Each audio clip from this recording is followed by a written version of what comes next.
Happy Saturday, our Facebook family. We are Dave and Yvette Uloa, and we're going to do a short Facebook Live, just sharing something really impactful. How you doing? Happy Saturday, happy quarantine, we got 3 tips for you that might help you to survive being home, maybe working from home or being forced to stay home.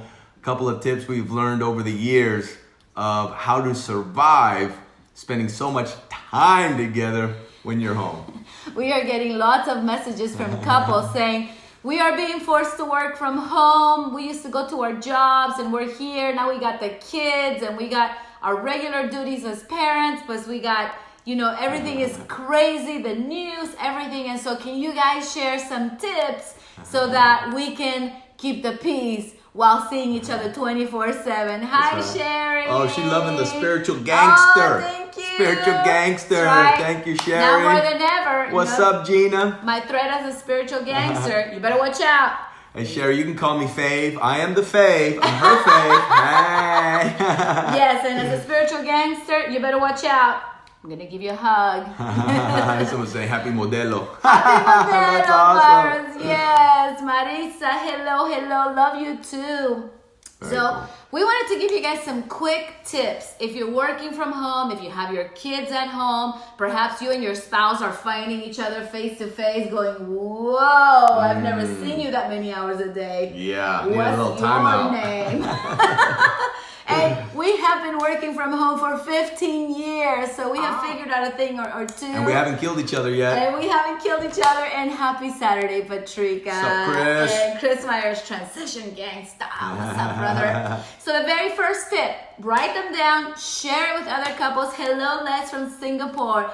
The very first tip, if you're working from home and you have many things going on, is setting boundaries. Setting boundaries is basically holding your space for what it is that you need and letting the other person know to set them up to win. Nobody here plays assumptions. If you assume, you only play an ASS out of you and me. Oh. Wow. That's a good one, huh? That was a good one. Hashtag that. Yeah, so setting boundaries. So, hey, babe, today I need to work this much and I need to do this. So what I'm going to need is 4 hours of uninterrupted time in my office. I'm going to close the door. Do not open the door. I'm going to put a sign only if there's an emergency. If there's an emergency, send me a text and I'll be checking text periodically. So that could be a lesson in setting boundaries. To your kids, give them assignments, and I know you may need to check up on them and you need to come in and out, but give them boundaries. Say, okay, this is your work, your expectation, and this is my expectation. So setting boundaries is so important because you can just cross each other's boundaries and, oh, hey, mom, can you help me, get the sugar from there? Okay, there will be a break time in my work where I can get the sugar for you. Meanwhile, you stay busy with your work and I stay busy with my work. So setting healthy boundaries, because if you're not setting the other person up to win with massive amounts of detail about what it is that you need, you're setting them up for failure, and guess what's going to happen? No, oh my goodness. But I like that it did it. You like that? Well, that's for another class. But you basically want to set healthy boundaries. Hello, Australia. Sending What's you up, so Aussie, much Aussie, love. Aussie? Yes, that surfboard is only art. Decoration, unfortunately. But one day. That's right. Yes. So tip number 1, set healthy boundaries while you're home so you can be productive, but also make sure you connect. And the number 2 tip is to know and respect transition time. When you're home so much, there's so many different transitions that you make, from waking up in the morning to maybe doing some work at home, to being present for your wife, to being present for your kids, to eating a meal, to zoning out and watching television, whatever it is, getting on social media, maybe doing some social media. So anytime there is a transition from one thing to the other, it really helps to allow the other person to make that transition instead of forcing them into doing something new. There's a training that we did recently that talked about the different modes that we're in, hunting mode and gathering mode. And We'll send you if you want that webinar, we can share it with you. But that goes into how as a hunter, when we're so laser focused, because we're just outcome results driven, that sometimes we need transition to go from one mode to the other. We might need some transition. And for some of us, transition could take just a couple of minutes. Maybe it's just taking a shower or changing clothes or maybe reading a book or zoning out and doing some social media where your brain doesn't have to think. That transition time is a way for a hunter, if you will, or somebody that's just laser focused to transition from one thing to the next so they can be fully present and let go of what they did or what they were doing, so that's not holding them back. They can be fully present. So honoring each other's transition time is pretty powerful. Yes, and transition time has saved many marriages, because even when one spouse would work outside and then come home, you get attacked by the kids, attacked by the wife, and you're still in, like, he used to be a police officer, but I'm like, oh my God, the dogs did this. I would just attack him when he walked home. He's like, babe. And then, he needed some transition time, but then I'd be upset because, like, why isn't he talking to me? Why isn't he, paying attention to me? I didn't realize everybody to transfer from one role to the other needs transition time. So if you're done working in your office at home or in your room at home, let everybody know, I'm done with my job. I need 10 minutes transition time. And in that time, you do whatever you need to do to nurture yourself, take care of yourself. Maybe it's taking a shower. Maybe it's going on a gratitude walk. Whatever that might be, take it. Because then you'll be ready for the next role. Okay, I'm ready to be a wife. Okay, you're ready to be a husband. And never do that. That's an extra tip. The resentful, silent treatment machine will slowly chip away at your relationship. Tip number 3. What's number 3, babe? Tell them. Número 3.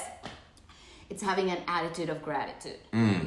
And I have to tell you guys, it is one of the most important things, especially in today's time, because gratitude is a really high place to be in.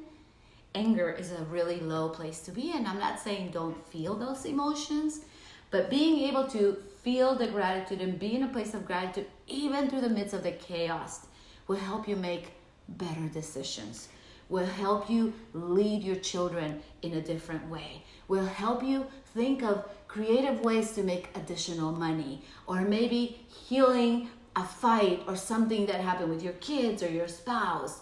So stepping into gratitude as a family is so special. And we have 2 little dogs, and it's Dave and I, and we step into an attitude of gratitude every night.